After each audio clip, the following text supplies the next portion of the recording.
Père, entre tes mains, je remets mon esprit. Dans le sens, Seigneur, j'ai confiance, pleinement confiance dans ce moment difficile, dans ce moment d'épreuve, dans ce moment où je ne vois pas de lumière.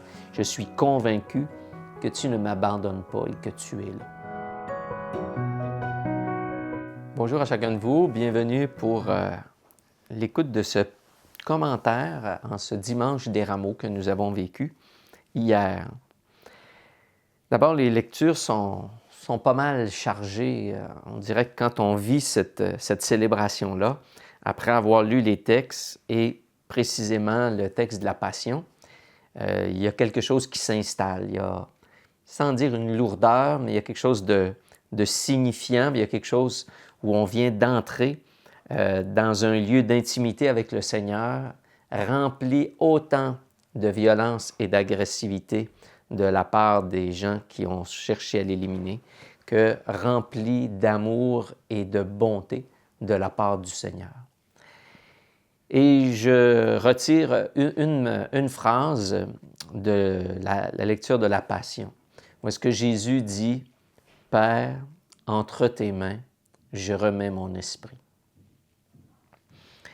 Ça peut paraître un cri de désespérance, un cri qui vient montrer une certaine résignation, mais pourtant c'est tout l'inverse, parce que la parole de Dieu doit toujours se lire dans son intégralité. Quand on comprend que le message du Christ n'a jamais cette orientation de désespérance, eh bien on est tout de suite capable de saisir, alors à ce moment-là, il y a quelque chose d'autre qui se cache derrière et qu'on a à découvrir. Et quand, en fait, de cette phrase-là, « Père, entre tes mains, je remets mon esprit », on voit vraiment la confiance et l'abandon du Christ dans son Père. Toute confiance. Le Père est toujours là. Le Père le soutient toujours. Et Jésus reprend le psaume 30. C'est une phrase qui vient d'un psaume, ça, « Père, entre tes mains, je remets mon esprit ». Et les Juifs, surtout les enfants, dès qu'ils sont tout jeunes, on leur apprend la récitation des psaumes par cœur. Alors, ce qui fait qu'on peut réciter, on peut prier à tout instant de la journée avec cette belle connaissance, cette belle prière que sont les psaumes. Alors, Jésus, on pourrait dire, c'est comme s'il revient à ce moment difficile de sa vie, à son enfance. Il se remet dans les mains de son Père. Donc, Jésus ne meurt pas en maudissant les gens qui l'accusent. Jésus n'a pas un cri de vengeance. Jésus a un cri de confiance. Il remet, quand on dit « je remets mon esprit », ça veut dire je remets toute ma vie, je remets tout ce que je suis dans les mains du Père parce que j'ai confiance en lui. Donc, on le voit bien entendu dans ce texte-là en une situation de fin de vie, mais on a à le voir aussi à toute occasion de notre vie. Et les trois lectures qui précèdent le texte de la Passion, autant le texte d'Isaïe, où est-ce qu'on nous parle à partir du chapitre 40, là on est au chapitre 50, mais à partir du chapitre 40, on parle de ce serviteur souffrant, on parle de cette personne qui vient au nom de Dieu, médiateur, qui donne sa vie, souffre parce qu'on le fait souffrir. Et on dit dans le texte, « Le Seigneur Dieu vient à mon secours, c'est pourquoi je ne suis pas atteint par les outrages. » Même dans ce texte-là, à travers la souffrance, on entend de l'espérance. Le psaume 21 commence par « Mon Dieu, pourquoi m'as-tu abandonné? » Mais pourtant, quand on continue de lire les strophes de ce beau psaume, on voit que justement, de plus en plus, tu m'as répondu, je proclame ton nom devant mes frères, je te loue en pleine assemblée.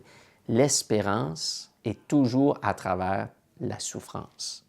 Et la lettre aux Philippiens, qui débouche elle aussi sur l'espérance, Paul résume le mystère pascal en disant « Jésus s'est abaissé et devenant obéissant jusqu'à la mort de la croix. » Et qu'est-ce que ça produit? Le Père l'a exalté. Donc, le don qu'il fait, la confiance, obtient une exaltation. Le Père l'élève, le Père le met à ses côtés. Et donc, on a toujours à prendre les textes de la parole de Dieu, les méditer, bien entendu, pour ce qu'ils sont, mais en même temps de regarder comment est-ce qu'encore aujourd'hui, il y a une résonance pour chacun de nous.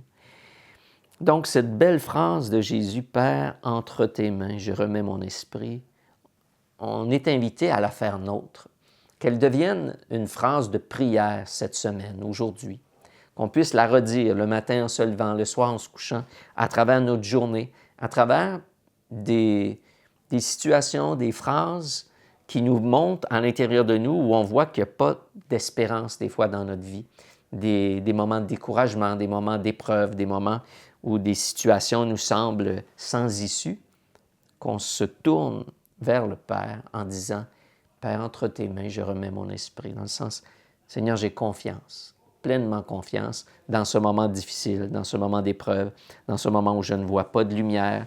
Je suis convaincu que tu ne m'abandonnes pas et que tu es là. » Donc, refaire cette belle prière pour signifier notre confiance en Dieu, notre appui qui est indéfectible sur lui.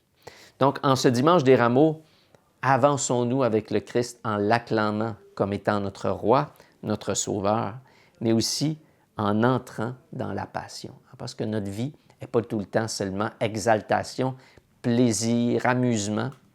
Il y a des moments très difficiles, des moments exigeants, des moments de souffrance, et c'est à l'intérieur desquels on doit entrer, passer, mais avec cette belle phrase. « Père, entre tes mains, je remets mon esprit. » Bonne semaine, bonne méditation à vous.